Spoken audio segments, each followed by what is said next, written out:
បាទហ្នឹងហើយថ្ងៃនេះខ្ញុំធ្វើវីដេអូមួយតាក់ទងជាមួយនឹងសញ្ញាមែនរិចបងប្អូនណាបាទសញ្ញាមែនរិចពេលដែលគាត់បញ្ឆេះមកបាទធម្មតាពេលដែលយើងបញ្ឆេះឡានដំបងមកវាលោតសញ្ញាព្រាតនៅលើតាប់ឡូយើងអញ្ចឹងហើយប៉ុន្តែវាខិនតែលោតមកប្រហែលជា1 second វាលោតទៅវិញវាបាត់អស់អញ្ចឹងណាប៉ុន្តែ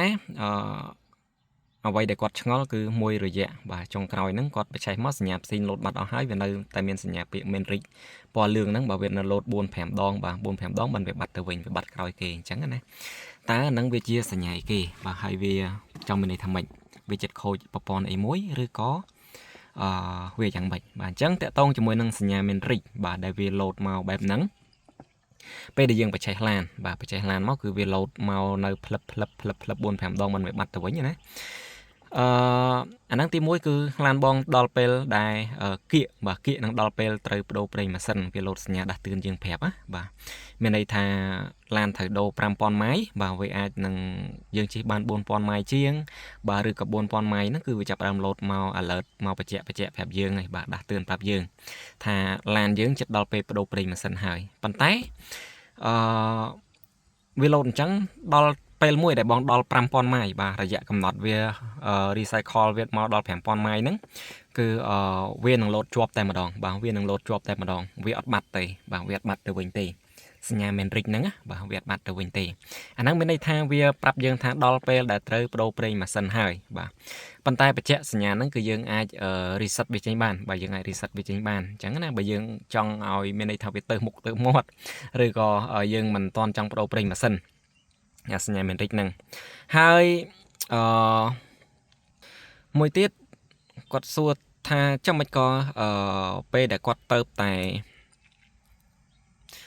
គាត់ប្រេងគាត់ទៅតែបដូរដែរទេបាទគាត់ទៅជិះបាន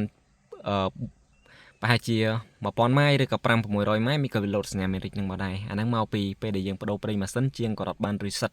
បាទគាត់អត់បាន reset បាទមែនរិចហ្នឹងមកលោតមកសាដើមបាទអត់បាន reset វាចេញអញ្ចឹងវានៅតពីម៉ាល់ចាស់របស់យើងណាបាទអញ្ចឹងវាតពីហ្នឹងអញ្ចឹងពេលដែលយើងបដូរប្រេងម៉ាស៊ីនធម្មតាជាងគាត់ reset ឲ្យយើងហើយអញ្ចឹងឥឡូវខ្ញុំបញ្ជាក់ខ្ញុំបញ្ឆេះឲ្យមើលបាទសញ្ញាមែនរិចហ្នឹងវាលោតបែបម៉េចអូខេបងប្អូនបាទនេះឃើញទេសញ្ញាផ្សេងវាលោតបាត់ហើយប៉ុន្តែមែនរិចហ្នឹងគឺវានៅលោតនេះផ្លឹបបែបនេះបងប្អូនបាទវានៅលោតផ្លែតអញ្ចឹងណា